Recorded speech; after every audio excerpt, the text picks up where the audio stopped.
Bonjour tout le monde, nous voilà à nouveau en direct de l'Exèdre. C'est avec plaisir qu'aujourd'hui on reçoit un invité. C'est rare que ça arrive, mais à chaque fois que ça arrive, c'est toujours du contenu de qualité. On est aujourd'hui avec Vincent Brault. Merci d'être avec nous, Vincent. Merci pour l'invitation. Est-ce que tu as déjà été libraire? Non, Oh! jamais. Fait que c'est Non. comme une immersion là, dans le... Non, mais ça fait presque 15 ans que je suis dans un club de lecture. OK, Donc, j'ai l'expérience du club de lecture, mais pas parfait. du libraire. C'est vrai que ça se rapproche de ça, fait que tu devrais pas trop être mêlé à parler des livres que tu as lus. Rapidement, les petites actualités. On a toujours des activités encore qui s'en viennent. On a eu un automne très chargé. La semaine passée, on recevait Frédéric Lavoie. Et dans les prochaines semaines, nous aurons le 9 novembre prochain Louis-Daniel Godin aux éditions La Peuplade avec son roman Le Conte est bon. La causerie va être animée par David Bélanger. Et nous recevrons le 22 novembre Nathalie Plate qui, elle, sera interviewée par Gérald Godet. Donc, ça promet encore une fois d'être des causeries super intéressantes. Puis, on vous reviendra en décembre peut-être pour le calendrier de l'hiver si on a encore un peu de jus pour créer des nouvelles causeries. Donc, sans plus tarder, parce qu'on a un gros programme, on a des grosses piles, Vincent a son coffre de voiture rempli de livres à nous présenter. Donc, on va pas trop niaiser. On t'a découvert en 2015 avec le cadavre de Kowalski, Vincent, qu'on avait lu, nous, dans le cadre des rendez-vous du premier roman québécois. Ça nous avait quand même un peu troublé, ce livre-là. Par la suite, tu as publié les... C'est ça? Hein? Il y avait ça? La chair de Clémentine. La chair de Clémentine, pardon. Mais on a en poche Le fantôme de Suzuko qui vient tout juste de sortir en format poche. Et ton plus récent roman, Les ombres familières, dont on aura l'occasion de parler un peu plus en profondeur tout à l'heure, parce que c'est dans les... On a lu et on lit de certains d'entre nous. Mais d'abord, parce que bon, tu nous as dit d'emblée que tu avais énormément de livres que tu as apportés, tout ça, est-ce que la littérature pour toi t'inspire à écrire? Est-ce que tu as besoin de faire une pause de lecture pour écrire ou au contraire, ça te nourrit? Je fais pas de pause, jamais, Jamais. de lecture. Parfois je lis plus, parfois je lis moins. J'avoue que ces dernières années, j'ai eu de la difficulté à être épaté par des livres que j'ai lus. Peut-être parce que j'en ai lu plus. Puis là, à un moment donné, c'est plus comme quand on a 20 ans, Ouais. puis qu'on est tout à coup vraiment épaté parce qu'il y a de la nouveauté. Là. Peut-être c'est plus difficile de trouver de la nouveauté, je trouve, en littérature contemporaine. Donc peut-être avant, je pouvais avoir un ou deux coups de cœur peut-être par année, puis maintenant c'est plus un ou deux par 5-10 ans. Vraiment des coups de cœur, là, des livres trucs, marquants, mémorables, ouais, là, que tu ajoutes à mémorables. ta liste d'incontournables Ouais, de ta vie, mettons. ouais. Là. Donc je lis beaucoup.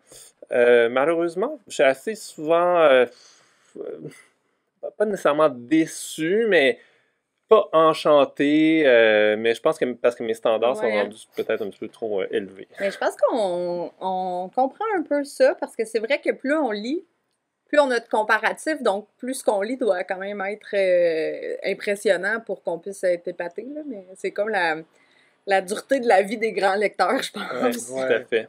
On lit parce qu'on aime ça, mais plus on lit, moins on aime ça. Mon Dieu. Oh. Lisez peu, les Ouais, amis, ouais, c'est lisez ça. peu. Arrêtez donc de Non, lire. non, non.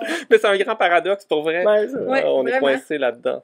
Puis, vers quel type de littérature es-tu porté? Est-ce que, bon, tu as une fascination pour le Japon, on pourra en reparler, mais est-ce que cette littérature-là te plaît particulièrement ou c'est davantage le peuple japonais qui te... Ben, la littérature japonaise, ça aussi, j'en ai lu beaucoup. Puis là, peut-être j'en ai tellement lu que j'ai de la difficulté à être vraiment épaté Ah par ouais? ça encore. Mais je trouve quand même des pistes en littérature japonaise. Puis bon, il y a souvent des nouvelles traductions, tout ça. Euh, Peut-être j'aime assez la littérature d'ailleurs. Bon, la OK. littérature chinoise, j'ai eu un gros coup de cœur quand même pour certains auteurs, là, dont Majan, je vais en parler. OK. Euh, la littérature québécoise aussi, plus récemment, j'en ai lu vraiment plus. Mais même, juste lire juste les personnes que je connais, ça remplit déjà Ouais. ma pile de lecture. Donc, bon, j'essaie de lire ça quand même, en même temps, puis de lire un peu de la littérature étrangère. Mais c'est un filon, la littérature comme japonaise. Puis c'est assez différent au Japon, Ouais. puis bon, ailleurs en Asie. Mais Oui, ça, j'y ai trouvé quand même mon compte. Mais là, qu'est-ce que ça fait quand on est un écrivain puis qu'on sait que, tu sais, quelle place t'as dans cette production littéraire-là qui te déçoit? Mettons, comment on fait en ayant cette espèce de haut critère-là en tant que lecteur pour ramener autre chose en tant qu'auteur? C'est quand même un sacré défi, là. Ben, moi, je pense que c'est de ma faute si je suis déçu, là. C'est pas que, non, mais c'est pas que la littérature est décevante. Ouais. Je pense que c'est moi qui est déçu. Puis après, c'est une vraie question parce que c'est vrai J'espère. mais c'est une vraie question en tant qu'auteur. Je me pose cette question-là, quel livre apporter, quel autre livre. Ouais. Puis là, pour la question du 5e livre que je suis en train d'écrire, ben, je me la pose. Puis j'ai l'impression qu'avec les ombres familières, j'ai pris un pas de côté quand même, peut-être un petit peu à la fois à l'intérieur et à l'extérieur de la littérature. Oui. Fait une démarche un peu différente pour le fantôme de Suzuko aussi. Donc j'essaie au moins pour moi de m'étonner d'un livre à l'autre parce que sinon, vraiment, je pense que je vais arrêter d'écrire des livres si c'est, entre guillemets, juste écrire des livres. Puis bon, il y a une sorte de paradoxe parce que c'est ce que je fais, comme écrire des livres, mais en même temps, je peux faire autre chose. Mais j'en écris encore, mais j'ai besoin de défis là-dedans, au moins pour moi-même. Oui. Ouais. Puis j'imagine que si c'est un défi pour l'auteur, ça en devient un pour le lecteur aussi. Est-ce que tu as cette, comment dire, cette crainte-là? Est-ce que c'est important pour toi que le lecteur y prenne plaisir ou c'est davantage un espèce de défi que tu veux que le lecteur relève en même temps que toi? Non, ben, c'est-à-dire que j'aimerais que le lecteur, la lectrice ait du plaisir quand même à me lire, mais j'aimerais ouvrir toujours des nouveaux mondes quand j'écris des livres, c'est-à-dire donner à expérimenter des nouveaux espaces aux lecteurs, aux lectrices. J'en conviens, c'est difficile, peut-être ça fonctionne pas, mais c'est quand même ça l'objectif, c'est-à-dire ouvrir des mondes et de ce que je connais de la littérature, essayer de ne pas faire des choses que moi-même j'ai déjà vues. Évidemment, j'ai des influences, tout ça, mais comme si c'était explorer des nouveaux territoires. Puis bon, ça reste des livres, mais peut-être justement sortir un peu de la littérature comme pure et dure du narratif, même si j'aime assez les choses narratives malgré tout, mais vraiment peut-être par les personnages, rentrer dans des personnages qui ont des visions du monde exceptionnelles ou inédites. Intéressant. Ben écoute, on y reviendra très bientôt parce que c'est vrai que tu parles de plaisir, tu parles d'aller ailleurs, de pas de côté, puis on sent bien que tu réponds à tout ça dans les ombres familières, fait que on en reparle dans un instant, mais j'aimerais t'entendre sur tes... Nous aimerions, je prends la parole pour mes amis. Aussi. On aimerait t'entendre sur qu'est-ce que tu as lu? Okay, qu'est-ce que j'ai lu? Ben, j'ai lu beaucoup de choses. J'ai apporté certains livres. Je ne sais pas par lequel commencer. Vas-y. OK. Ben, celui qui est sur le dessus de la pile. Donc, Murakami Ryu, c'est l'autre Murakami. Donc, Les bébés de la consigne automatique. C'est un livre que j'en parlais tout à l'heure. Juliane a lu aussi. Oui, j'ai lu ça pendant mes vacances en juin. Puis on a trouvé le mot tantôt, c'était intense. C'est ça qu'on a dit. C'est extrêmement intense. Souvent, j'avais l'impression d'être devant un chef-d'œuvre. Mais vraiment, c'est un peu les frissons qui te prennent. Tu dis, OK, je suis en train de lire quelque chose de grand, d'important. Ah ouais? Ça m'arrive... une fois par 5 ans. Moi, une fois par 5-10 ans. Donc ça a été le cas. Puis aussi, ça se déroule surtout à Tokyo, mais c'est pas un Tokyo qu'on voit habituellement. C'est vraiment un Tokyo trash. Souvent, on a une vision du Japon assez lisse, propre. Ouais. Ça, c'est vraiment pas propre, c'est vraiment pas lisse. À un moment donné, dans un des quartiers centraux, le Shinjuku, un des personnages qui élève des alligators dans son appartement. Okay. Et là, c'est pas du réalisme fantastique, là, si vraiment il élève des alligators dans son appartement. Ils n'ont pas de pouvoir, là, les alligators. Non. Mais c'est assez trash, au milieu de la prostitution aussi, à Tokyo. Et en même temps, c'est très touchant parce que c'est le récit de deux jumeaux, pas deux jumeaux, mais deux enfants qui ont été trouvés dans une consigne. Dans les gares, il y a des consignes où tu peux laisser des bagages. Ah oui, okay. Et donc, ça vient d'un fait divers où des enfants ont été trouvés à répétition dans les consignes automatiques des bébés morts. Et ça, c'est le récit de 2 bébés trouvés, rescapés de ces consignes automatiques-là. Et là, on les suit, dans le fond, dans leur vie, surtout autour de Tokyo. Moi, j'ai pas trouvé ça facile à lire. Ben, je veux dire, je l'ai lu d'un bout à l'autre. J'ai aimé le lire, mais j'ai pas trouvé ça facile comme histoire. J'ai trouvé ça dur, j'ai trouvé ça violent, autant là, dans l'histoire que émotionnellement, là, quand même, parce que ça nous rentre dedans. Puis, mais j'arrivais pas à me rentrer dans la tête que ce livre-là a mon âge. Tu sais, ça a été écrit il y a plus de 40 ans, là. Puis là, c'est réédité maintenant. C'est pour ça que je me dis, OK, là, c'est l'occasion. Tu sais, je l'ai jamais lu, je vais le lire. Puis je me dis, mais voyons, ça a été écrit le début des années 80. Parce qu'il y a quelque chose de moderne dans le ton. Oui, vraiment. Peut-être que je me trompe complètement, mais à la lumière de ce que tu as dit, ça me fait un peu penser à Heather O'Neill. Y a-tu un peu de ça dans... Moi, je ne l'ai pas lu, donc je peux pas le dire. Ah, c'est différent. Okay. C'est quand même plus doux dans Heather O'Neill. OK. Ouais. OK. Plus romantique un peu. Oui. OK. Ouais. Ben, écoute, c'est étonnant. Mais c'est un livre fascinant, par exemple. Fascinant. Ouais, je ne sais pas exactement à qui ça s'adresse. C'est quand même une petite brique, là.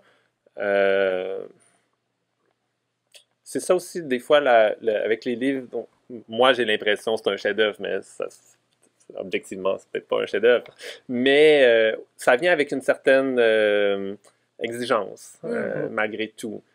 C'est assez touffu, puis tu sais, vers la fin, quand même, là, ça se rend dans... Ça passe par des chemins vraiment inattendus. Est-ce que vous diriez que pour des gens qui ont lu beaucoup de romans japonais puis qui ont peut-être l'impression d'avoir un peu fait le tour, avec ça, ils vont se sentir complètement ailleurs puis ils vont être dépaysés des codes de la littérature japonaise qu'ils connaissent, ou ça reste quand même assez fidèle à ce qu'on s'imagine de la littérature japonaise?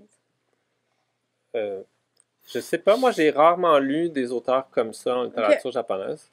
Il y a un autre de ses livres qui s'appelle Miso Soup, qui est peut-être, si on veut s'initier à Murakami Ryu, commencer par Miso Soup, c'est une petite plaquette, peut-être 200 pages, et on retrouve le côté vraiment comme un peu sordide, difficile, qu'on retrouve dans Les bébés de la consigne automatique, mais là, c'est assez bref. Okay. Donc, si on aime ça, peut-être on peut se lancer dans Les bébés de la consigne automatique, mais Miso Soup, c'est encore plus trash, plus intense. Okay. Ah, mais il y a des scènes marquantes là-dedans, puis peut-être c'est ça aussi, une chose que j'aime de la littérature, c'est finalement être marqué.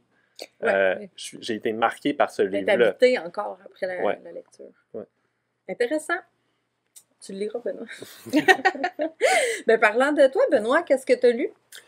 Moi, j'ai terminé Les Aiguilles d'or de Michael McDowell. Oui, c'est ça qui... Pour une raison qui nous échappe. La copie n'est pas là, mais vous allez le voir. Vous allez le trouver facilement. C'est aux éditions Alto. C'est un roman qui est écrit dans les années 80, qui a été réédité en français là, récemment. C'est lui qui avait écrit Blackwater, une série de 6 tomes qu'on avait quand même beaucoup aimé. Puis là, cette fois-là, c'est un seul tome. Mais il y a quand même une parenté c'est un récit extrêmement sombre. Ça se passe dans les bas-fonds de New York en 1880, dans les années 1880. 83, ouais. Et c'est les quartiers où il y a de la prostitution, du jeu, c'est les quartiers criminels de New York, de Manhattan.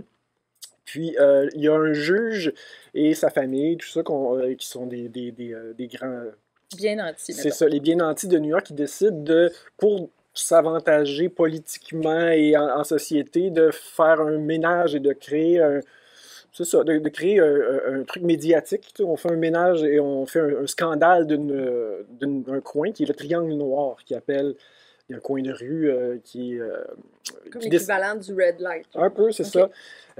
Donc, ils décident dans les journaux, faire des articles, tout ça, puis se mettre à faire le ménage et à se mettre aux trousses de ces gens-là. Sauf que c'est évident qu'il n'y aurait pas un livre si ça ne tournait pas un peu mal, tout ça. On suit aussi une femme qui a une boutique de prêt-sur-gaz, bref, qui fait du recel, là, et qui va être touchée par cette espèce de campagne là, de ménage et qui va réagir Et il faut qu'on suit exactement l'espèce de rivalité qui se fait entre ces deux groupes-là. Les riches dans leur petit palais, tout ça, puis les pauvres qui essayent juste de survivre dans cette histoire-là. C'est... ça se lit, là. Moi, j'avais l'impression, comme quand on tombe sur une bonne série télé aussi, là, des bons personnages bien campés, bien construits, avec une profondeur psychologique, tout ça. Mais on veut savoir qu'est-ce qui se passe après. Donc, c'est vraiment intéressant. Michael McDowell, c'est ça? Il a été scénariste, hein? C'est lui qui avait fait, entre autres, le scénario de Beetlejuice. Fait que, il y a un talent cinématographique qui se retrouve dans les livres, puis on le sentait déjà dans la série Blackwater, où chaque petit roman se lisait comme on dévore une série. Est-ce que tu avais lu ça, Blackwater? Non, t'en as entendu parler? Oui, j'en ai entendu parler. Mais là, il met à profit ce talent-là pour nous faire un seul livre, mais qui aurait pu être un feuilleton. Puis c'est ça, 3 jours, tu sais. Puis c'est une histoire de vengeance. Oui. C'est une histoire de vengeance formidable. Là. Ils n'ont pas tombé sa bonne famille pour essayer d'éradiquer le mal dans ce quartier-là. C'est vraiment œil pour œil. En tout cas, nous autres, on a bien aimé ça. Hein? C'est extrêmement bon. Je recommande pour l'automne, justement, dans une saison sombre comme ça. Là, on descend dans les bas-fonds. C'est fantastique. Et dans Blackwater, il y avait un peu de réalisme magique, justement. Cette fois-là, il n'y en a pas. On est dans du... 100% réaliste. Okay. Si jamais il y en a que ça les rebute, il n'y a pas de danger. Là. Tu sais, est-ce que c'est le genre de livre qui t'intéresse ou Oui, tout à fait. Oui, ça m'intéresse. Au fond, je suis comme en recherche de vieux livres que j'aurais lus, que je pourrais relire, mais parce que c'est des nouveaux livres. Je pense, par exemple... livres. Comme j'ai le fantasme de retrouver une espèce de conte de Monte Cristo dans lequel je pourrais comme rembarquer, puis que j'aurais jamais lu. J'ai jamais lu le conte de Monte Cristo, je vais lire ça. J'ai un ami qui l'a lu récemment, le conte de Monte Cristo. J'en avais parlé, je l'enviais. Il a passé l'été, il a passé, je sais pas, 3 mois à lire ça. Il m'en parlait tout le temps. J'étais en vie. Donc, peut-être ça me fait penser à ça, peut-être des Blackwater. Genre roman d'aventure. Non, pas tout à fait. Mais il y a quelque chose de classique dans cette série-là. C'est un peu intemporel. Ça aurait pu être écrit aujourd'hui, il y a 100 ans. C'est très bon. Mais tu sais, ça demande pas... C'est pas de la littérature non plus on en parlait tantôt, tu sais, c'est pas de la littérature de défi. C'est plus... le fond... La forme est pas dérangeante, mais le fond est captivant. Tu sais, fait que... que ça peut plaire à tout le monde. Oui, c'est quelque chose de confortable lire ça. C'est ça, tu sais, on recherche toujours l'espèce d'émoi de lecteur qu'on a eu là, quand on découvre là, le Comte de Monte Cristo ou Les Trois Mousquetaires ou ce genre de livre-là. Mais c'est ça, là-dedans, on retrouve ce confort-là. Fait que, ça m'intéresse. Parce que je t'en recherche. Toujours. L'Aiguille d'or vient tout juste de paraître cette semaine. Puis on va trouver une copie, on va la laisser dans ton auto. C'est ça. D'accord. À part ça, on a lu, mais on ne les a pas encore une fois, une nouvelle série, une nouvelle collection qui vient de paraître chez 10-18, qui est faite en collaboration avec la revue française Society, qui est, en fait, si vous aimez, Vincent, les podcasts de True Crime, J'haïs ça. T'haïs ça? J'ai peur. J'ai peur. OK. Bon, écoute, peut-être que... Non, mais peut-être que ça peut... Parce que je pense que pour ceux qui adorent ça, ils vont triper. Mais pour les gens qui ont jamais tant que ça eu de l'intérêt, il y a quand même quelque chose de très journalistique dans le ton, fait que... Mais c'est vrai que ça fait peur. Le premier que j'ai lu, moi, j'ai quand même eu vraiment peur. Pour l'instant, il y en a 4 de parus. Il va en avoir un par État. Et chaque fois, en fait, c'est des auteurs différents qui s'intéressent à un fait divers qui a été résolu ou pas. Et c'est ça, là, c'en est un là, qui se lit comme un feuilleton. Là. On peut s'asseoir, le commencer, le terminer dans la même journée. C'est ultra efficace, super bien documenté. Des fois, il y en a qui ont plus de style que d'autres. Je pense à Alice, l'affaire Alice Cummins. C'est celui que j'ai pas lu encore.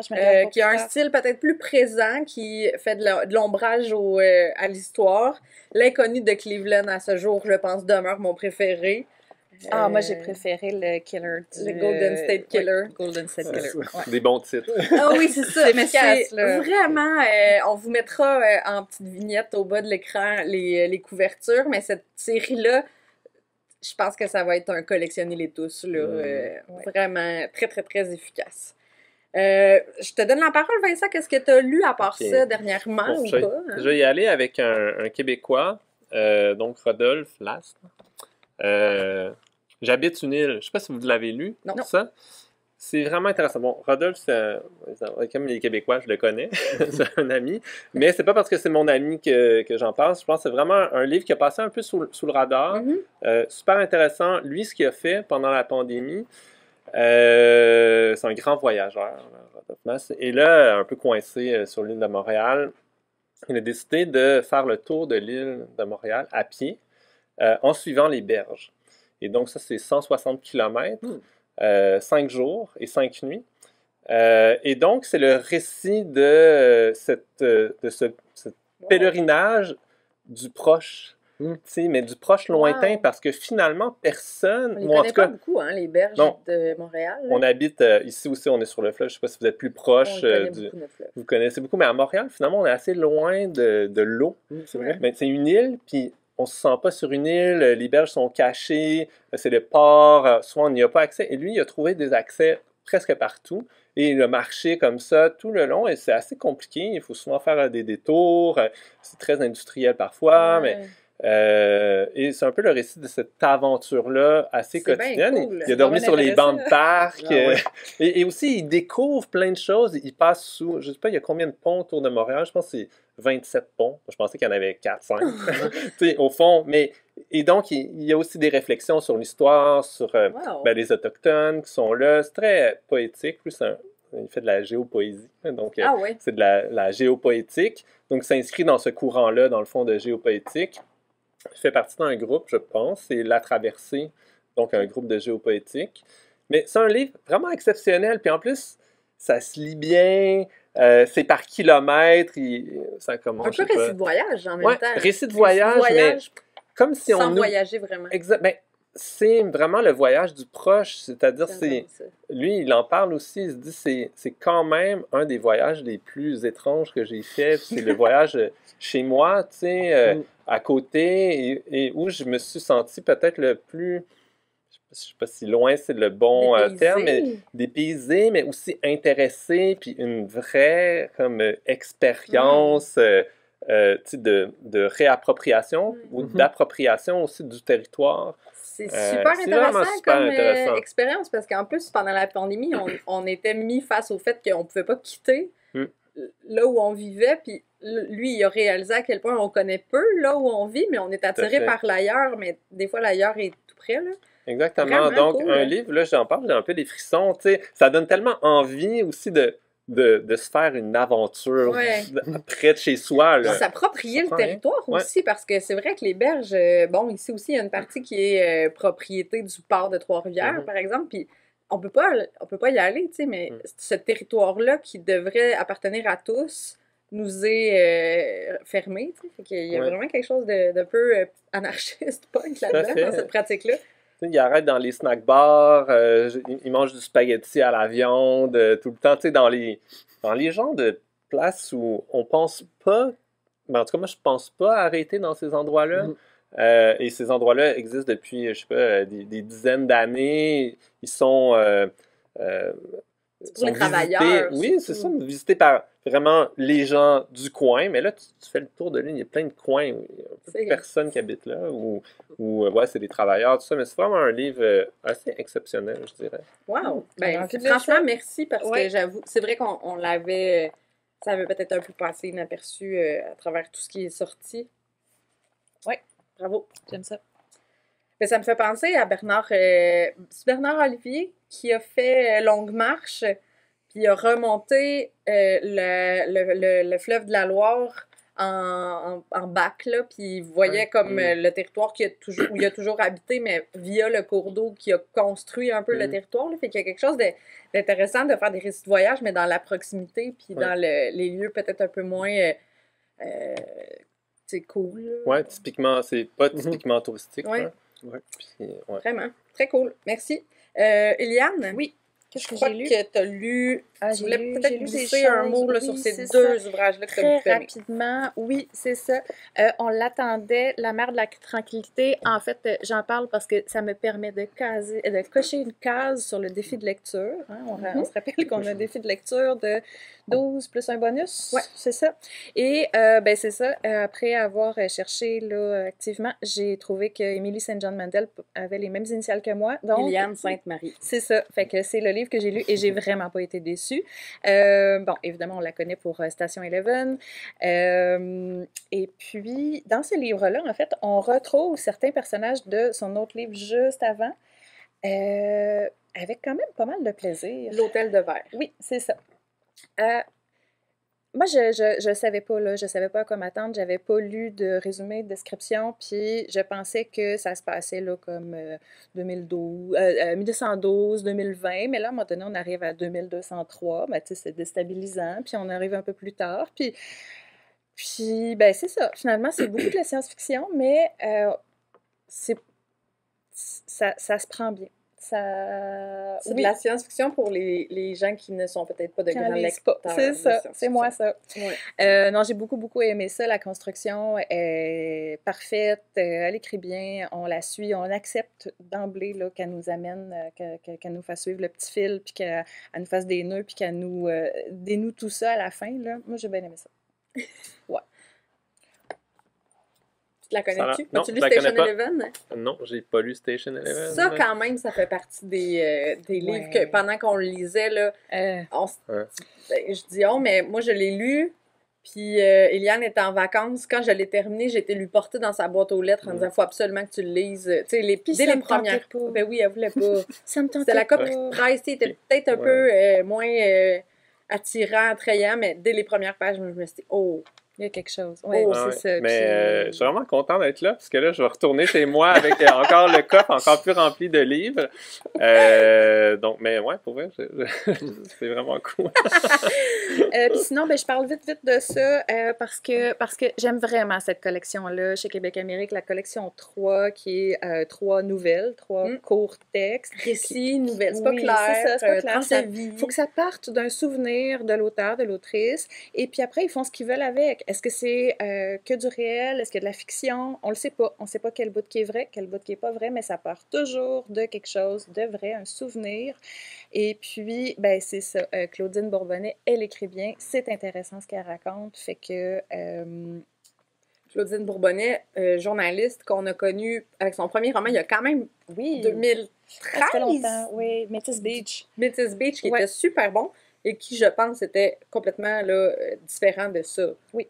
Là, qu'est-ce qui t'a charmé là-dedans? C'est sensible, c'est... Mais moi, j'aime la mémoire. Moi, j'aime ça, les livres sur la mémoire, sur les souvenirs. Fait que, tu sais, cette collection-là, on dirait qu'elle est écrite juste pour moi. Fait que merci, Québec Amérique. Oui, c'est ça, c'est Claudine, étudiante, qui s'en va en Angleterre pour faire des études sur le Moyen-Orient. Puis il se passe quelque chose, il y a une arrestation d'un étudiant, puis ça met tout le monde un peu mal à l'aise. Ça, c'est la première partie. Deuxième partie, ben là, elle va expérimenter ce qu'elle vient d'apprendre dans ses cours. Donc, la deuxième partie, c'est vraiment sur le terrain. Puis la troisième partie, c'est plus contemporain. C'est plus aujourd'hui. Elle est devenue journaliste. Elle est présentatrice télé. Et puis là, il y a quelque chose qui la fait revenir dans le passé, dans la première partie de ce livre-là. Puis là, c'est la remise en question, c'est le trouble. Et c'est ça, elle va renouer avec des anciens amis. Fait que, je ne veux pas en dire trop. Ça doit bien l'air bon. Oui, c'est ça. Bravo. Oui. OK. Ben, on lit quoi maintenant? On lit quoi? Qu'est-ce que tu es en train de lire? Qu'est-ce que je suis en train de lire? Attends, mais tu peux tricher, là. Tu peux dire que tu es en train de lire L'insoutenable légèreté de l'être. Si ouais, mais je suis en train de le lire. Ouais. Je suis en train de le lire, justement. Qu'est-ce que je suis en train de lire? Au fond, je l'avais jamais lu. Tu sais, je pense que c'est un livre qu'on lit comme au cégep. Hein. Mais moi, je l'ai pas lu au cégep. Je sais pas pourquoi, mais je l'ai pas lu. Puis là, à un moment donné, je me suis quand même... Ben, il est mort récemment, Kundera. Ça me l'a ramené dans l'esprit, puis je me suis dit, ben, tu sais, ce grand classique, peut-être je devrais le lire. Donc, j'ai presque terminé, il me reste peut-être 70 pages. Ça me plaît beaucoup. Oui? Ouais, ça me plaît beaucoup. Parfois, je me demande si ça vraiment bien vieilli au niveau des relations comme homme-femme, mais tu sais, c'est aussi un témoin de son époque, hein, quand même, et c'est pas terrible. Tu sais, c'est pas, tu te dis pas, aïe, c'est la honte. Non, vraiment pas. Mais je comprends pourquoi c'est un livre qui est très étudié. J'aime ça aussi peut-être le lire de manière assez fraîche, sans peut-être toutes les théories qui ont été écrites autour de ce livre-là. Tu sais, c'est un roman d'amour, ça me plaît beaucoup. Je trouve ça extrêmement fin, comme la description des sentiments ambivalents des relations amoureuses, à la fois du point de vue masculin, mais du point de vue féminin aussi. Puis tout ça s'est mis aussi en perspective avec l'invasion russe de Prague. En 68, je pense. 68. C'est un contexte politique aussi. C'est une histoire d'amour. Dans un contexte politique tu sais, qui n'est pas vraiment mis de l'avant, mais qui est vraiment là, qui est présent. Bon, je ne suis pas encore fini, mais il y a plusieurs réflexions. Peut-être je pourrais lire un peu. Mais Eliane va te rassurer, ça ne se termine pas en attaque de zombies là, à la fin. C'est ça. J'ai l'impression que ben pourquoi? Moi, c'était ça mes attentes. L'attaque de zombies. Désolée, c'est un running gag. On va trouver autre chose. Ouais, on dirait que c'est un peu peut-être la thèse du livre, je sais pas, c'est peut-être mon côté prof de philo là, qui parle de la thèse du livre, mais bon, un extrait, je vais juste lire, c'est un petit paragraphe. Donc, en travaux pratiques physiques, n'importe quel collégien peut faire des expériences pour vérifier l'exactitude d'une hypothèse scientifique. Mais l'homme, parce qu'il n'a qu'une seule vie, n'a aucune possibilité de vérifier l'hypothèse par l'expérience, de sorte qu'il ne saura jamais s'il a eu tort ou raison d'obéir à son sentiment. Et je trouve que ça, c'est cette idée-là vraiment intéressante où, tu sais, nous les humains, là, on ne sait jamais ce qui aurait été notre vie si on avait pris une autre décision. On est toujours coincé dans notre vie. Puis peut-être on peut dire « Ah, mais si j'avais fait ci, qu'est-ce que ça serait passé? » Mais au fond, c'est toujours inutile parce qu'on la vit une fois, puis là, c'est là où... Après ça, il fait une référence à Nietzsche, parce que Nietzsche, son idée de l'éternel retour, c'est que si on vit notre vie juste une fois, elle n'a pas de sens. Mais si on la revit pour l'éternité, mais là, tout à coup, toutes les gaffes, tous les bons coups, mais là, ils ont du sens parce que tu vas les revivre pour l'éternité. Mais si c'est juste une fois puis c'est fini, ben, ça sert à rien. Au fond, c'est vain. Au fond, c'est de l'insoutenable légèreté de l'être, c'est ça. C'est que c'est complètement vain si on a juste une vie. Puis, donc, je sais pas, il y a plein d'idées dans ce livre-là qui, moi, m'ont fait quand même assez... qui m'ont fait à la fois réfléchir, mais tu sais, qui m'ont un peu... Je sais pas si ébloui, c'est le bon terme, mais quand même m'ont interpellé. Ouais. Ça me fait penser à 4-3-2-1 de Paul Auster, que j'ai beaucoup aimé. Toi, t'avais un peu été déçu. Est-ce que tu as lu 4-3-2-1 de Paul Auster? Non. Ben, en fait, dans ce livre-là, un très gros livre, on l'appelle familièrement ici le Gros Paul, il répond à cette question-là, en fait, de qu'est-ce que ça aurait été ma vie si j'avais choisi ça ou ça ou ça. Donc, c'est 4 fois le même personnage, mais à des moments différents, au même moment de sa vie, mais dans différents scénarios, en fonction de si mes parents s'étaient pas séparés, si... ça nous montre que finalement, ça chie tout le temps. Là. Si ça a à chier, ça va chier. Bon. Comme la part de l'autre aussi, c'est ça, c'est vrai. Son idée. Là. Ouais, mais peut-être que finalement, ça c'est juste une vue de l'esprit, là, parce qu'on ne le saura jamais, au fond. Puis il y a tellement de possibilités. Ouais. Mais c'est intéressant. Aussi bien lire, ça nous fait vivre plein de vies, puis on ne sera pas déçus. Si on est déçu, on ferme le livre, puis on passe à autre chose. Moi, dans ce que je lis en ce moment, il me reste un chapitre au livre Les ombres familières de Vincent Moore. Surprise! Quel hasard! Ça, c'est une histoire de fantôme, un hasard comme ça. Oui, vraiment, hein, c'est ça. Que Eliane a lu et que Benoît lira. Exact. T'embarques dans la boucle. Moi, j'aime beaucoup les histoires de fantômes. J'aime beaucoup le principe du fantôme. Hein? J'en ai un de tatoué. J'aime l'idée que le fantôme, ce soit pas nécessairement un cadavre avec un drap, là, mais que ce soit une idée qui nous habite, un remords qui revient. Puis c'est vraiment ce qu'on sent dans ce livre-là. Est-ce que tu veux nous expliquer un peu d'où part l'idée, puis c'était quoi le but des ombres familières? Ben, au fond, ce livre-là, paradoxalement, parce que c'est toutes des histoires qui sont collectées partout au Québec, mais c'est quand même né au Japon. Parce qu'au Japon, pour écrire Le fantôme de Suzuko, j'avais collecté des histoires de fantômes. J'en avais collecté une quarantaine que j'avais enregistrées avec mon téléphone, transcrites, puis après, bon, je me suis inspiré librement pour écrire Le fantôme de Suzuko. Puis quand je suis revenu au Québec, donc en 2018, on m'a dit... bon, on m'a demandé qu'est-ce que tu as fait au Japon. Je dis, ben, j'ai recueilli des histoires de fantômes. Ah, c'est drôle, il m'est arrivé telle chose. Puis là, j'ai fait comme au Japon. Je dis, hey, est-ce que je peux t'enregistrer? Je dis, OK. Je sors mon téléphone, j'enregistre et j'ai commencé à collecter des histoires de fantômes. D'abord, juste des gens que je croisais, des gens de mon entourage. Puis j'ai donné beaucoup des conférences sur les fantômes du Japon au cégep, à l'université, dans des bibliothèques. Puis à la fin des conférences, ben. Les gens, quelques personnes restent, ah, ça m'a fait penser, j'ai vécu quelque chose. Donc là, j'ai commencé à enregistrer les gens, mais j'avais aucun plan avec ça parce que j'étais en train d'écrire Le fantôme de Suzuko. C'était juste pour m'amuser, vraiment. Mais après 1 an, j'avais quand même une 50aine d'histoires dans mon téléphone.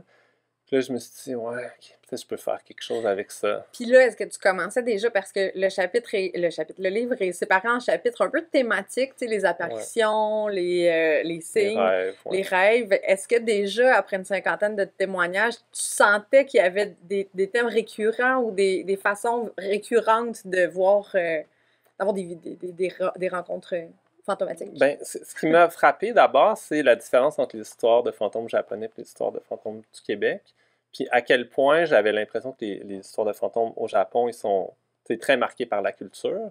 Puis je pense que si j'avais commencé à en collecter au Québec, j'aurais pas vu à quel point elles sont culturelles.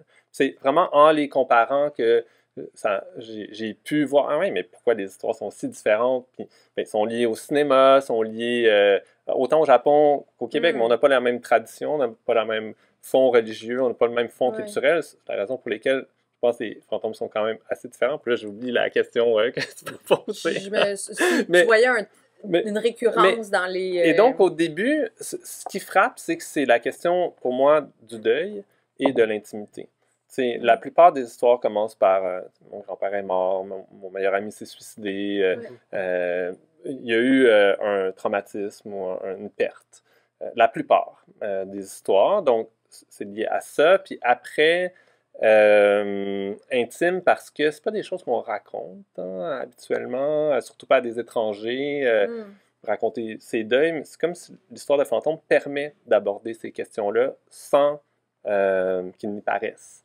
Et donc, c'est ça qui m'a frappé. Puis après, les catégories, ça a été tardif parce que la première version que j'ai envoyée à mon éditrice, c'était juste des histoires sans catégorie, là, avec une sorte...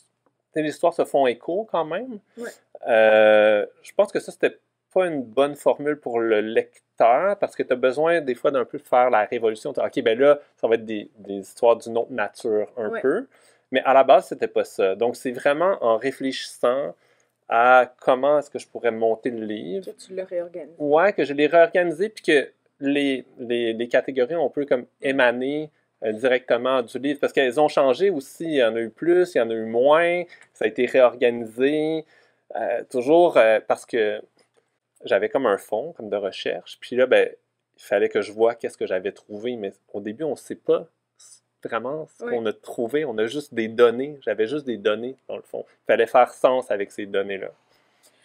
Puis, entre les chapitres, les sections, appelons ça comme on veut, il y a des parties qu'on comprend qui sont ton expérience, peut-être. Ça, est-ce que c'est venu, c'était des documents que tu avais déjà ou c'est en écoutant où tu t'es rappelé des choses que tu avais vécues qui faisaient. Ben, si c'est ça, que non, mais c'est le cas. Non, c'est le cas. Au fond, j'ai des histoires de fantômes personnels là-dedans. Puis à la base, je pense vraiment c'est un des effets des histoires de fantômes. Là. On se met à. Ben, on se met à penser à nos propres histoires. Une fois, m'est arrivé telle affaire. Tu sais, souvent, il est relativement commun qu'on ait une fois dans notre vie vécu une chose un peu étrange, puis ça nous a marqué. On ne sait pas trop c'est quoi. Et donc, moi, c'est au Japon que ça m'est arrivé quand j'ai commencé à collecter des histoires. Je pensais que j'avais 0 histoire de fantômes. Puis là, à force d'en entendre, je disais, ah oui, mais j'en ai une. Ah ouais, je pense que j'en ai 2. Ah, je pense que j'en ai 3. Puis après, à force d'être baigné là-dedans, ça m'est un peu comme revenu, ou aussi, j'ai fini par voir des histoires que je racontais, que je pensais pas que c'était des histoires de fantômes, mais que ça peut être lu comme une histoire de fantôme. Ouais. Parce que le fantôme, c'est pas une créature qui va venir te déranger ou te mordre ou se venger. C'est toutes sortes de choses. Un sentiment. Il y en a beaucoup qui c'est une sensation là-dedans, dans le livre. Là. Tout à fait.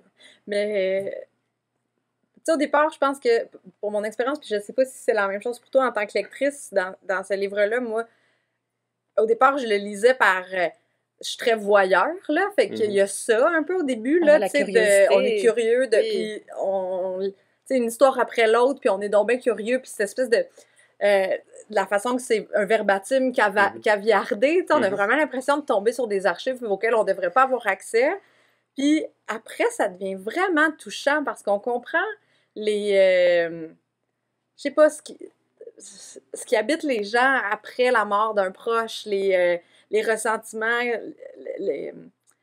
comment, tu sais, les choses à pardonner. Fait qu'il y a vraiment quelque chose de super beau et touchant dans ce livre-là, puis que je pensais pas tant trouver dans ma tête. J'allais plus être genre, ou même peut-être, tu sais, avoir peur, là. Mais il y a un petit peu au début, là, que ça fait peur, mais il y a vraiment des... Surtout les signes, je pense, là, la section sur les signes m'a beaucoup touchée. Non, m'ont beaucoup touchée, en fait. M'ont vraiment ému. Fait que c'est vraiment... c'est inclassable. Il y a ça aussi qui est le fun. Fait que je pense que quand tu parles d'un pas de côté... Ouais, mais c'est ça qui m'a... ben, j'étais assez curieux de la réception là, qu'elle allait avoir ce livre-là. Ouais. C'est encore pas clair c'est quoi la réception, mais puis j'en parle un peu dans le livre. Tu sais, je suis l'auteur du livre, puis je suis pas l'auteur du livre. Dans la oui, parce qu'il n'y a pas de travail dans les textes, vraiment. Oui, ben, il y a du travail, mais... Non, mais c'est pas péjoratif, quand même, je pense. Dans le sens, c'est pas mal tel quel. T'as pas modifié des... C'est-à-dire que, évidemment, un verbatim, c'est comme illisible. Oui. Donc, oui, j'ai travaillé parfois, peut-être j'avais un verbatim, par exemple, tu parles une demi-heure avec la personne, peut-être ça fait comme 17 pages de verbatim, tu parles de plein d'affaires.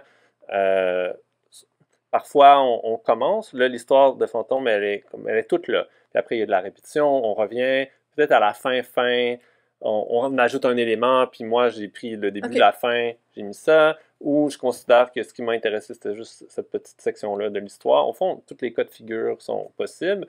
Les personnes sont, pour la plupart, pas habituées de raconter leur histoire. Moi, ça a été, j'ai pensé aux lecteurs aussi, dans la mesure où les données, mettons, anthropologiques, mettons, elles existent, les données brutes, mais je ne peux pas les donner après au public, aux lecteurs. Je pense que c'est pas là intéressant. Puis ça m'intéressait que ça devienne une œuvre littéraire aussi. Dans cette ambiguïté-là, comme si j'avais envie de faire de la littérature de l'autre, plutôt que de la littérature de soi, passer comme la parole. Oui, c'est réussi. Bravo. Très réussi. Puis, moi, j'ai trouvé ça réjouissant que ça existe, ce livre-là. Puis émouvant, parce que c'est ça, on a accès à toute l'intimité des gens. Ouais. Très touchant. Oui, puis ça se passe souvent dans la sphère privée, à des moments où la personne est seule, où elle est dans sa chambre. Ou, grande vulnérabilité. Oui, là. Ouais. C'est beau. Puis est-ce que... il y a un autre thème récurrent. Moi, j'ai pas lu La chair de Clémentine. Toi, tu l'avais lu? On l'a pas lu ni l'un ni l'autre. Ça se fait. Toi non plus, Benoît. Je m'excuse. C'est mon meilleur. On va le lire. Non. Ben, je sais pas. Mais moi, je l'aime bien. J'aime bien. Non, ben... Je pense que le dernier, c'est toujours un peu le préféré. Mais La chair de Clémentine, on en a moins parlé, mais je pense... Ben, il me plaît, malgré tout. Ouais. On va le lire. Ben oui, on va le lire. Mais là, je sais pas si dans ce livre-là, il y a le même thème, mais la mort est quand même assez présente. Mais même, pas seulement la mort, mais l'après-vie est assez présente dans tes livres. Est-ce que c'est le cas aussi dans La chair de Clémentine? Oui, c'est vraiment le rapport à la mort. Ben, je pense que... Ça va-tu? Oui, ben, je pense que ça va. Mais je pense que, tu sais, on parlait là, de l'insoutenable légèreté de l'air, puis on ne sait pas de quoi aurait eu l'air notre vie si nous n'était pas arrivé telle ou telle chose. moi, ma mère est décédée quand j'avais 19 ans, et donc, au fond, je la connais pas, ma vie, si ma mère n'était pas décédée. Mais c'est sûr que c'est marquant, t'as 19 ans, bon, t'es pas tout à fait, j'étais pas encore en appartement, j'étais encore un peu chez mes parents, et donc, évidemment, ça marque, puis je pense que c'est pas étranger du fait que, j'en parle dans mes livres, pas directement de la mort de ma mère, même si là, j'en parle dans ce livre-là plus directement, mais aussi, peut-être parce qu'il n'y a pas d'espace pour parler de la mort et du deuil dans nos sociétés. Ouais, surtout au Québec, par exemple, parce qu'au Japon, c'est différent, mais au Québec, il n'y a pas d'espace pour ça. Puis c'est pas que moi, je me dis, OK, moi, je vais me prendre un espace pour en parler. Je pense que ça s'est fait assez inconsciemment, mais plus j'y réfléchis, plus je constate que une des raisons pour lesquelles on m'a raconté tant d'histoires de fantômes, des histoires de deuil, c'est que il n'y a pas d'espace dans la vie. Et les gens étaient quand même, bon, c'est touchés, mais aussi se sentaient quelque part presque un devoir d'en parler et de savoir que ça va être dans un livre, puis après ça va être lu, puis peut-être ça va aider d'autres mondes à en parler, tu sais. C'est pas un livre thérapeutique, mais il y a quelque chose comme un malaise, un tabou autour du deuil, puis peut-être que moi, ayant pas d'espace pour en parler, l'espace de la littérature, ça, c'en est un. C'est que je peux investir. Beau projet. Oui. Benoît, t'as pas beaucoup parlé. Est-ce que tu as envie de nous parler de ce que tu es en train de lire? Je passe du coq à l'âne, mais je vois le temps filer. Puis, oui, allons-y. Tiens, je te le redonne, tu me le passes. Mais toi, tu vas le lire de toute façon. Voilà, moi, ce que je suis en train de lire, je suis sur le point de terminer le portrait de mariage de Maggie O'Farrell. Jusqu'à date, là, j'aime beaucoup ça. Ça se passe en 1560, autour de ça. C'est Lucrèce Medici. Medici, j'imagine qu'on dit.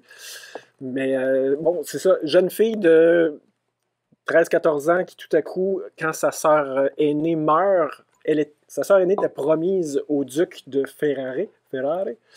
Puis, tout à coup, il faut trouver une remplaçante parce que sa sœur aînée meurt. Il faut rapidement profiter du moment pour garder cette espèce d'avantage-là. Ça tombe sur elle, mais elle, c'est la fille de la famille qui est un peu... elle est pleine d'imagination, elle a la tête partout, elle aime ça, courir, jouer. C'est pas la féminine idéale à marier qui fait de la broderie, tout ça. Mais à cette époque-là, c'était tu fais ce qu'on te dit de faire pour les femmes. Ouais. Donc, on la suit, c'est ça, à cet âge-là. Elle finit par être mariée, je pense, à 15 ans, avec un monsieur qui a 28 ans, quelque chose comme ça, qui est duc et qui a une autre vision du monde qu'elle. Donc, en tout cas, jusqu'à date, je trouve ça... c'est très bien fait, c'est très intéressant. C'est le premier roman que tu lis de cette autrice-là? Oui, elle a toujours eu des très bonnes critiques, donc je me disais, bon, il faudrait éventuellement que je lise. Il y avait Hamnet, il y a quelques années, qui avait eu vraiment beaucoup j'avais entendu beaucoup de bons mots. Donc, je me dis, il faut que je le lise éventuellement, donc celui-là, jusqu'à date, j'aime beaucoup. Je pense que c'est sur la liste du féminin étranger. Je pense que oui. Eh bien, mais toi, t'aimes ça, les romans historiques? J'aime ça quand même. J'aime ça le passé. C'est mieux avant. C'est mieux. Ah, ben ça, c'est vrai, par exemple. Est-ce que tu es en train de lire autre chose, Vincent? Ouais, je suis en train de lire Vinciane Després. Je ne sais pas si vous la connaissez. C'est une philosophe française. Vinciane. Ça a l'air vraiment bizarre. Habiter en oiseau. Ça m'intéresse. Puis là, peut-être je pourrais lire aussi un extrait de pourquoi ça m'intéresse. OK. Elle s'intéresse beaucoup à l'anthropologie, puis bon, je parlais d'un prochain livre que je suis en train d'écrire. Je pense que ça fait partie de la recherche. OK. C'est un livre. Mais c'est pas un livre sur les oiseaux, là, je vous rassure. Elle a écrit aussi Au bonheur des morts, qui est un livre sur les fantômes aussi. OK. C'est son plus récent Au bonheur des morts. Celui-là, c'est un précédent. Donc, s'il y a quelque chose qui revient de droit à l'anthropologie, ce n'est pas la tâche d'expliquer le monde d'autrui, mais bien celle de multiplier notre monde. Je crois que les éthologistes, qui observent et étudient les animaux, comme l'avaient si bien pris à cœur avant eux les naturalistes, nous proposent, pour nombre d'entre eux, un projet semblable. Rendre compte, multiplier les manières d'être, c'est-à-dire les manières d'éprouver, de sentir, de faire sens, et de donner de l'importance aux choses.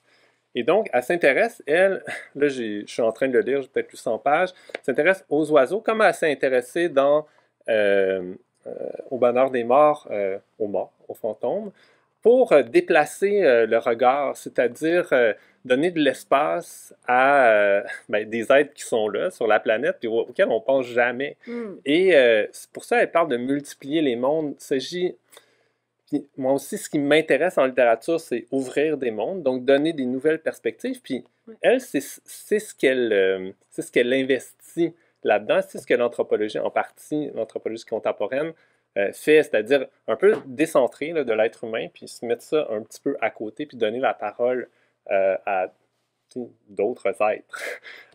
Donc, c'est vraiment intéressant. Puis bon, c'est peut-être plus... c'est un essai, mais... Tu parles des oiseaux, puis tu commences à parler, ça ouvre comme des nouvelles perspectives sur l'ombre. C'est ça le but, je pense, que j'ai commencé de ce livre-là, et des livres de Vinciane Després. Super intéressant. Est-ce que tu lis plusieurs livres en même temps, en général? Oui. D'habitude, je lis peut-être un ou deux romans, un essai, peut-être un petit peu de poésie. Okay. Bon, j'essaie. À un moment donné, il y a un livre qui prend plus l'espace. Puis aussi, j'ai mes moments comme le soir, l'après-midi. L'après-midi, je lis plus les essais. Le soir, plus la fiction. Je comprends. Eh bien, Habitant un oiseau. Mais c'est pas c'est pas un traité de biologie, non, là. Non, c'est vraiment une philosophe, anthropologue. C'est un livre particulier. Tu sais, au fond, je trouve que c'est un peu bizarre même d'en parler ici, là, parce que avec ce titre-là, jamais... Si je la connaissais pas, Vinciane Després, je me serais jamais intéressé à ça. Mais j'ai participé à un colloque sur les noms sur les non-humains. C'était il y a 1 an. Puis ça, c'était la référence peut-être la plus citée là, au colloque. L'autrice ou ce livre-là en particulier? L'autrice, Vinciane Després, ouais. C'est vraiment quand même dans le vent, je dirais, en anthropo, puis la question vraiment des non-humains.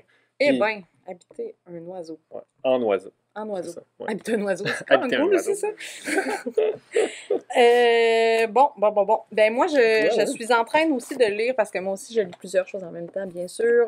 Je suis en train de lire Veiller sur elle de Jean-Baptiste Andréa, que Eliane a lu avant moi. C'est sur toutes les listes de prix littéraires cet automne, ce livre-là. Fait que c'est sûr que ça pique la curiosité, parce que, tu sais, on en parle partout, là. Fait qu'on veut savoir pourquoi. C'est pour ça. Oh, Jean-Baptiste. Il est lourd. Et c'est vraiment... C'est très bon. Oui. Toi, Eliane, tu le compares avec... oui puis non, là. Pardon, je suis pas d'accord, mais j'ai juste 200 pages de lui. OK, ben je le dirai pas d'abord. Non, vas-y, dis-le. Mais moi, je me suis un peu sentie comme dans Le Parfum. Mais c'est complètement différent, mais ce genre de lecture-là, où est-ce que le personnage principal, qui est là, dans ce cas-là, il est le narrateur, là, c'est différent, mais il y a quelque chose de physiquement différent, il est mis un peu de côté, il est mal aimé, il est pas inclus dans son environnement, puis il va viser très haut. C'est à la fois un personnage attachant puis détestable. Puis il y a un don pour la sculpture. Oui. C'est ça, il y a beaucoup d'éléments qui m'ont rappelé ça, mais sans que ce soit le même livre, là, loin de là, mais j'ai vraiment eu du plaisir à le lire. C'est une écriture très classique. C'est l'histoire de Mimo. En fait, Michelangelo, son père était sculpteur et il a eu ce nom-là qui le prédestinait à une grande carrière. Mais c'est une petite personne, donc on l'appelle le Nabo, entre autres, et son père va mourir. On est au début du 20e siècle, là, 1900. En fait, au début, ça commence pendant la Première Guerre mondiale. Son père meurt au combat et sa mère va l'envoyer chez un oncle qui est lui aussi sculpteur. Et cet oncle-là, c'est lui, à mon avis, pour l'instant, c'est vraiment lui le personnage détestable, là, Alberto, Zio Alberto, qui a pas de talent, qui a un talent particulier pour la boisson, en fait, et qui va absolument pas le guider à travers sa carrière, mais le laisser un peu libre, puis il finit par devenir très bon par lui-même, un autodidacte, et il va frayer avec... la voisine, qui est la marquise, je pense, la fille du marquis, qui, elle, est un peu bizarre aussi, tu sais, comme un peu la rejet de la famille ou l'espèce d'élément discordant de la famille, et ils vont devenir amis. Ça parle de mort aussi là-dedans, tu vois, ça. Et à travers ça, un chapitre de temps en temps, on est au dernier jour de ce personnage-là qui a eu 80 ans. On comprend qu'il a été vivre dans un monastère. On ne sait pas encore pourquoi il s'est rendu là. Et il y a une sculpture qui est enfermée dans les voûtes du monastère et elle semble créer avoir une espèce d'aura particulier. On ne sait pas encore pourquoi, puis je comprends que ça va s'expliquer.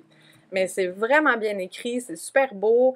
Peut-être un peu de difficulté pour moi au départ à embarquer, mais un coup que c'est parti, c'est parti. Fait que, tu sais, on parlait tantôt des livres qui ont une espèce de feeling un peu de littérature classique, là. Ça, c'en est un. C'est assez intemporel dans l'écriture. Puis même, à chaque fois qu'il y a un rappel qu'on est en 1920, je suis comme surprise. J'ai l'impression que c'est supposé d'être en 1500, là. Tu sais, quand il arrive en automobile, je suis comme, ah, c'est vrai, il y a des autos. C'est pas...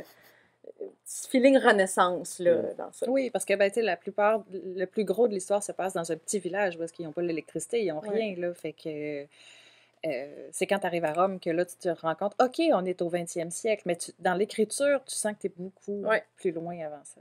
Ça, c'est pas dérangeant? C'est pas comme un... Moi, ça m'a pas dérangé. Mais moi, j'aime quand même un peu ça, là. Il y a quelque chose de précieux, là, un peu, là, dans le... Précieux. C'est précieux. C'est précieux. À suivre, hein, parce que peut-être que ça va rien gagner, puis peut-être que ça va tout rafler. Même si ça gagne rien, c'est bon quand même. Ça gagne notre cœur. Oh, oui. C'est tout. Est-ce qu'on est rendu... Mais là, t'as amené plein de BD. J'ai envie quand même de te laisser parler d'une BD, peut-être. Je sais pas. OK. Ça, là, ouais, ça aurait l'air bon. Ouais, OK. Tu disais que c'est un chef-d'œuvre. Ça a juste des chefs-d'œuvre ce soir. Moi, j'ai beaucoup aimé ça, j'ai lu ça. T'as lu ça? C'est tellement bon, là, c'est exceptionnel. Puis ce que je disais tout à l'heure, c'est que je pense que c'est un des livres dont je parle le plus, mais que je suggère le plus, tu sais, ou en tout cas, certainement la BD que je suggère le plus, comme aux amis et tout. Et c'est une BD extraordinaire. Comment dire? Au fond, c'est l'histoire d'un architecte. Et au début, ça commence par un feu, donc il perd sa maison, son appartement. Et c'est une des raisons pour lesquelles ça m'intéresse. Il finit par vivre. On constate qu'il vit un peu avec une ombre, là, avec un double, un fantôme. Et on apprend dans le livre que quand il est né avec un jumeau, mais le jumeau est décédé. Et donc là, peut-être on revient encore à l'idée de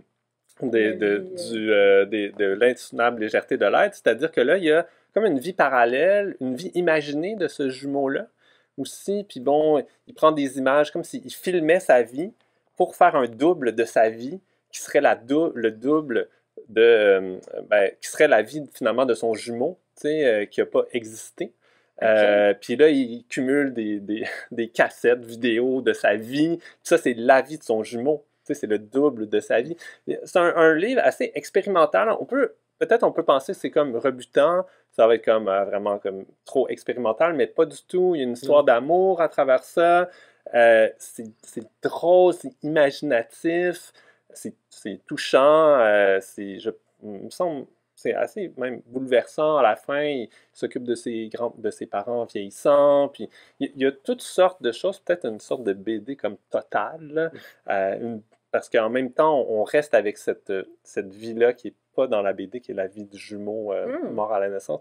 Un livre vraiment intéressant. Je ne sais pas toi ce que tu en retiens. Il me semble que ça fait longtemps quand même, mais à la fin même, j'étais extrêmement touché. Là, ça finit, même si... T'as pleuré, Benoît? Ben presque, je me souviens pas si...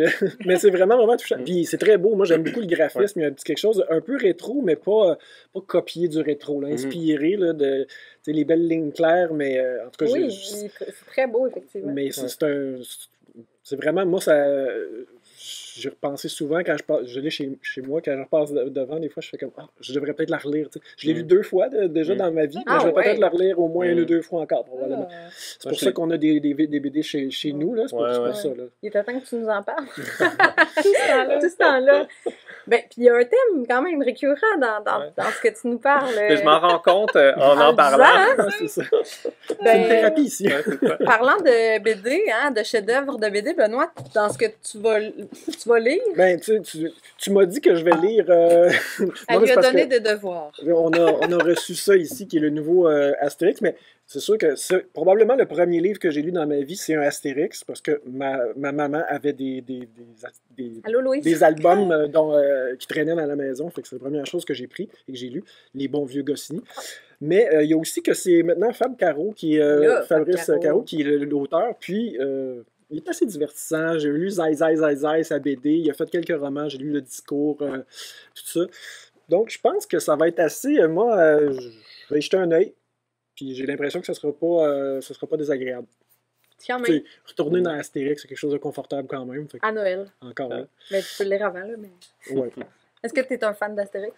Pas un fan, mais j'en ai beaucoup lu, puis ça m'a toujours plu. J'avoue, ça fait longtemps que j'en ai pas lu, mais là, peut-être même que tu m'aurais convaincu.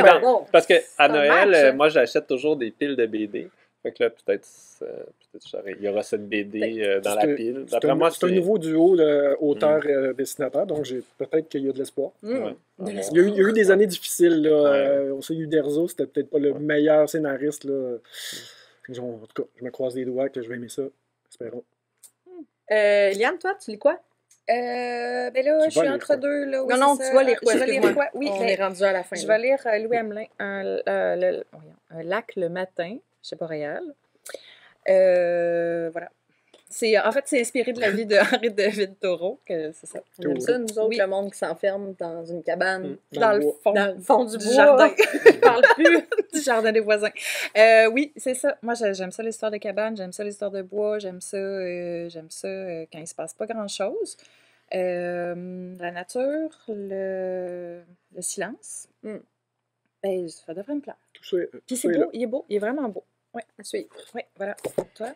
Ben moi, je vais lire une recommandation de mon ami Benoît ici. Demain de Gabrielle Zevin. Parce que de ce que m'en a dit... Ben, premièrement, on avait eu de la demande en anglais quand il est paru. On en a beaucoup entendu parler. Je pense que c'est un livre qui était quand même assez attendu. C'est un premier roman, je pense, si je ne me trompe pas. Peut-être le premier roman adulte. Je pense qu'elle avait écrit autre chose avant. De jeunesse.